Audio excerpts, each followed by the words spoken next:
Hello friend, welcome to my YouTube channel. आज मैं आपको बताने वाला हूँ माँ पार्वती को किसने दिया था गर्भवती ना होने का श्राप। जाने फिर कैसे मिला संतान का सुख। वीडियो को जानने के लिए वीडियो के अंत तक बने रहे। माता पार्वती को मिले एक श्राप के कारण वह कभी भी गर्भवती नहीं हो सकती थी। इसके बाद भी उन्हें गणेश जी, कार्तिकी और अशोक सुंदरी की माता कहा जाता है। अगर माँ पार्वती गर्भवती नहीं हो सकती थी तो उन्हें यह तीन संतानें कैसे प्राप्त हुई। आखिर माँ पार्वती को इतना भयंकर श्राप किसने और क्यों दिया था। भगवान शिव और माता पार्वती की संतान गणेश जी, कार्तिकीय और अशोक सुंदरी की बहुत सी कथाएं प्रचलित है। वैसे तो यह तीनों ही शिव और माता पार्वती की संतानें हैं, लेकिन माता पार्वती ने इसमें से किसी को 9 महीने के लिए अपने गर्भ में नहीं रखा था।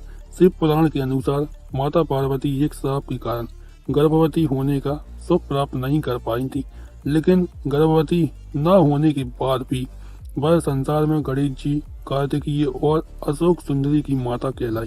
लेकिन ऐसा कैसे हुआ, इसके पीछे की क्या है कहानी। शिव पुराण के अनुसार एक बार बजरंग के पुत्र तारकासुर ने तपस्या कर ब्रह्मा जी को प्रसन्न किया, जिसके बाद ब्रह्मा जी ने प्रसन्न होकर तारकासुर को मनचाहा वरदान दे दिया। तारकासुर ने ब्रह्मा जी से यह वरदान मांगा कि दुनिया में आपके द्वारा बनाई गई कोई चीज मुझसे ज्यादा बलवान ना हो। दूसरा वरदान यह था कि वह हमेशा के लिए अमर रहे। तारकासुर ने ब्रह्मा जी से वरदान मिलते ही पूरी दुनिया में आतंक मचाना शुरू कर दिया। उसने स्वर्ग लोक में देवताओं के साथ साथ धरती पर आम मनुष्य और ऋषियों को सताना शुरू कर दिया। तारकासुर ने स्वर्ग के राजा इंद्र को डराकर उनका वाहन ऐरावत हाथी, खजाना और 9 सफेद घोड़े छीन लिए।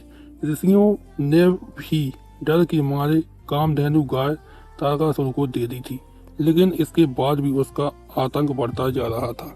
तारकासुर ने तीनों लोगों पर अधिकार प्राप्त करने के बाद स्वर्ग से देवताओं को निकाल दिया, जिसके बाद सभी देवता ब्रह्मा जी के पास पहुंचे और उनसे विनती करते हुए कहा कि प्रभु, तारकासुर से हमारे प्राणों की रक्षा करें।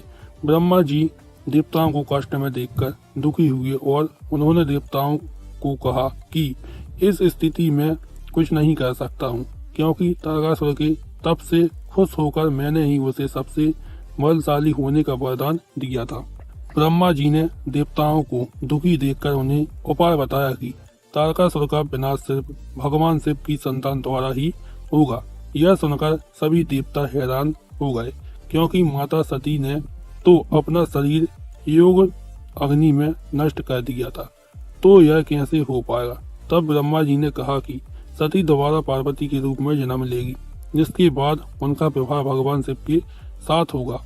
उसके बाद शिव पार्वती की होने वाली संतान द्वारा ही तारकासुर का वध होगा। महादेव में हमेशा ही तपस्या में लीन रहने के कारण माता पार्वती ने ब्रह्मा जी से सहायता मांगी। माता पार्वती अपने दिल और आत्मा से शिव के प्रति समर्पित थी, इसलिए सभी देवी देवताओं ने शिव का दिल जीतने में उनकी मदद करने का फैसला किया। भगवान शिव और माता पार्वती के व्यवहार के बाद देवताओं ने कामदेव को माता पार्वती की सहायता के लिए भेजा, ताकि वह भगवान शिव की तपस्या भंग कर उन्हें काम के प्रति मोहित कर सकें, ताकि शिव पार्वती की संतान द्वारा उनका उद्धार हो सके। देवताओं ने कामदेव को भगवान शिव की तपस्या को भंग करने के लिए भेजा। तब कामदेव अपनी पत्नी रति के साथ कैलाश पहुंचे, जिसके बाद कामदेव ने भगवान शिव की तपस्या को भंग कर दिया। तपस्या भंग होने से भगवान शिव क्रोध में आ गए और कामदेव को वहीं पर भस्म कर दिया। कथा के अनुसार कामदेव की पत्नी रति अपने पति को भस्म होकर मरा हुआ देख दुख हो गई, जिसके बाद देवी रति ने माता पार्वती से कहा कि मेरे पति कामदेव सिर्फ आपकी तपस्या का मान रखने के लिए आए थे। तुम्हारी वजह से मैंने न सिर्फ अपना पति खो दिया, बल्कि माँ बनने का सुख भी खो दिया है। उसके बाद देवी रति ने अपने पति की राख को हाथों में लेकर माता पार्वती को श्राप दिया कि जिस तरह माँ बनने का सुख मैंने खोया है, उसी तरह मैं पार्वती को श्राप देती हूँ कि वह कभी भी अपने गर्भ से किसी संतान को जन्म नहीं दे पाएगी। शिव पुराण के अनुसार बाद में जब शिव जी का क्रोध शांत हुआ एवं समस्त देवताओं ने तारकासुर को मिले वरदान के बारे में अवगत कराया तो कामदेव की पत्नी रति शिव जी से कामदेव को जीवित करने का निवेदन किया। इसके बाद भगवान शिव ने कामदेव को दोबारा जीवित कर दिया। रति के श्राप के कारण माता पार्वती ने कभी भी अपने गर्भ से किसी शिशु को जन्म नहीं दिया था, लेकिन भगवान शिव से मिले वरदान के कारण उन्हें संतान का सुख मिल पाया था, जिसके अनुसार माता पार्वती ने अपने शरीर से हल्दी का उपटन उतारा तो इससे एक पुतला बना दिया और उसमें प्राण डाल दिए। इस तरह भगवान गणेश की उत्पत्ति हुई।